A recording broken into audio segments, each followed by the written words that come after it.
कल हमने एक्सरसाइज 6.1 को कंप्लीट किया था। आज हम एक्सरसाइज 6.2 की शुरुआत करेंगे। 6.2 की शुरुआत करने से पहले हम कुछ चीज़ों को देख लेंगे कि इस एक्सरसाइज में क्या क्या नई चीज़ें आई हैं। तो हम देखते हैं इस एक्सरसाइज में अगर देखा जाए तो कुछ नाम आए हैं एक्स्ट्रा में। इसका नाम एक है पैरेलल। कि पैरेलल क्या होता है या पैरेलल लाइंस किसे कहते हैं। दूसरा नाम आया इसमें ट्रांसवर्सल का नाम आया है। ट्रांसवर्सल लाइंस क्या होती हैं। अब इन दोनों के मिलने से क्या क्या चीज़ें क्रिएट होती हैं या कौन कौन से एंगल बनते हैं, उन एंगल्स के नाम क्या क्या हैं, ये सारी चीज़ें इसमें आई है। तो हम इसी चीज़ को समझेंगे। तो पहला हम देखते हैं पैरेलल लाइंस। पैरेलल लाइंस क्या होती हैं। देखो पैरेलल लाइंस उन लाइंस को बोला जाता है कि जब दो या दो से ज़्यादा लाइन ठीक ना आगे जाके कहीं भी मीट ना करे, तो ऐसी लाइंस को बोलते हैं पैरेलल लाइंस। और इनके हर एक पॉइंट का जो बीच का डिस्टेंस होगा वो सारे क्या होंगे, इक्वल। मतलब किसी भी पॉइंट को तुम उठा लो, किसी भी पॉइंट को, हर एक पॉइंट के बीच का डिस्टेंस क्या होगा, इक्वल होगा। तो ऐसी लाइन को बोलते हैं पैरेलल लाइंस। अब दो ले सकते हो या तीसरी भी लेंगे। तो यहाँ देखा जाए तो ये भी क्या होंगी, डिस्टेंस क्या होंगे, इनके हर एक पॉइंट के इक्वल होंगे। तो ये भी हमारे किस में आएगा, पैरेलल लाइंस में काउंट होगा। उसका आता है ट्रांसवर्सल लाइन। ट्रांसवर्सल लाइन क्या होता है कि जब दो लाइन जा रही होती हैं, कैसी भी हो, दो लाइन जा रही हैं, अब उन दो लाइन को एक तीसरी लाइन आके कट कर देती है, इंटरसेक्ट कर देती है उसमें आके। तो उस कंडीशन पे ये जो लाइन कट की है, इसी लाइन को बोलते हैं ट्रांसवर्सल लाइन। ट्रांसवर्सल लाइन बोलते हैं। अब जब ये ट्रांसवर्सल लाइन दो पैरेलल लाइंस को या दो किसी भी लाइंस को अगर कट करती है, तो यहाँ से कुछ एंगल बन जाते हैं। जैसे एक एंगल यहाँ, एक यहाँ पे बनेगा, एक यहाँ पे, एक यहाँ पे, एक एंगल यहाँ पे, एक एंगल यहाँ पे, एक एंगल यहाँ पे और एक एंगल यहाँ पे बनेगा। इनके हम नाम देते हैं 1 2 3 4, यहाँ पे 5 6 7 8, ये नाम दे दिए गए। अब इन जो ये जो एंगल्स बने हैं, इस एंगल्स में कुछ एंगल्स बाहर बने, कुछ एंगल्स अंदर बने। तो जो बाहर एंगल बने हैं उनके नाम क्या होंगे और जो अंदर एंगल बने हैं उनके नाम क्या होंगे। तो बाहर वाले एंगल जितने भी होंगे, जैसे 1 और 8 हो गया, 2 और 7 हो गया, तो इन्हें बोलते हैं एक्सटीरियर। क्या बोलते हैं, एक्सटीरियर एंगल बोलते हैं। और इसे ही बोलेंगे एक्सटीरियर एंगल लिख लेते हैं। इसी के साथ जो अंदर के जो एंगल बने, एंगल 4 और एंगल 5 और एंगल 3 और एंगल 6, इसे बोलेंगे इंटीरियर। इंटीरियर एंगल बोलेंगे, इंटीरियर एंगल कहलाएंगे। तो बाहर के एंगल जो होंगे वो एक्सटीरियर और अंदर के जो होंगे उसे इंटीरियर एंगल बोलेंगे। अब यहाँ से इसकी कुछ प्रॉपर्टीज़ निकल के आती है कि ये कौन कौन से एंगल्स के क्या नाम होंगे इनके। तो उनके नाम देख लेते हैं। सबसे पहले हम नाम लेते हैं कॉरस्पॉन्डिंग एंगल्स का। Corresponding angle. अब कॉरस्पॉन्डिंग एंगल्स होते क्या हैं उसको भी समझ लेते हैं। कॉरस्पॉन्डिंग एंगल्स वो एंगल्स होते हैं जो एक के बाद दूसरा आ जाए। जैसे 1 के बाद क्या आएगा, 5, सीधा 1 के सामने क्या आ रहा है, 5 आ रहा है। 2 के सामने क्या आ रहा है, 6 आ रहा है।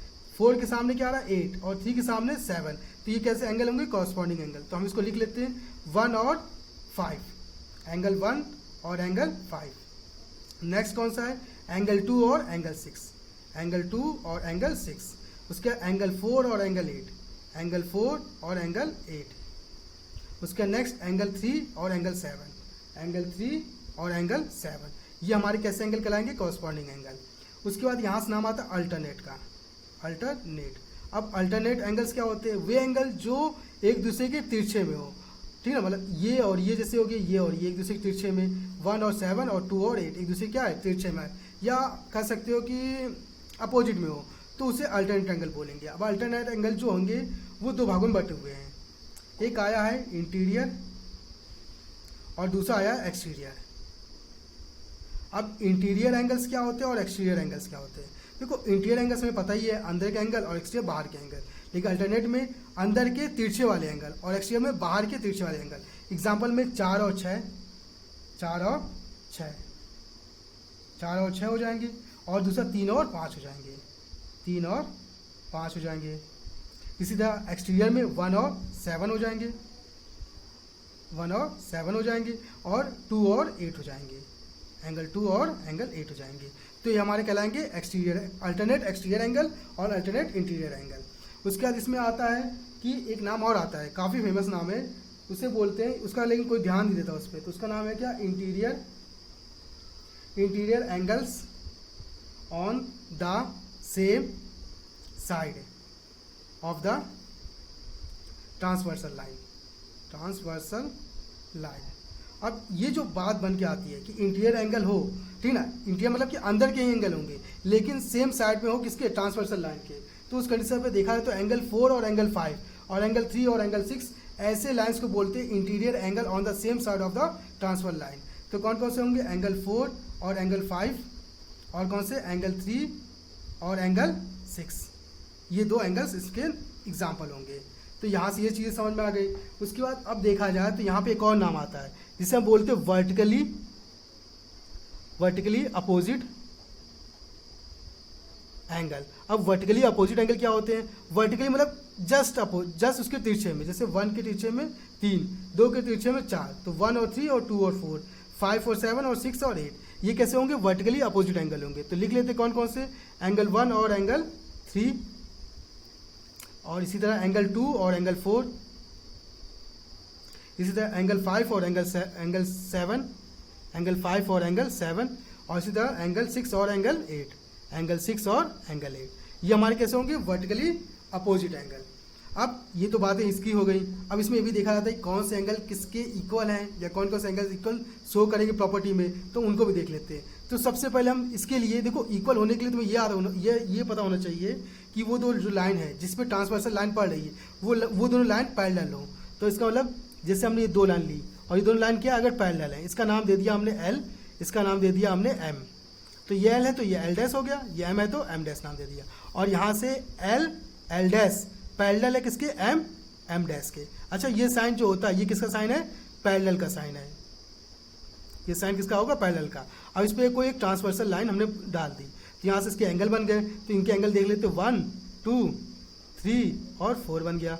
यहाँ पे बन गया 5 6 7 और ये 8 बन गए। तो यहाँ से इसके ये एंगल बन गए। अब देखते हैं कौन कौन से एंगल किस वजह से एक दूसरे से इक्वल होंगे।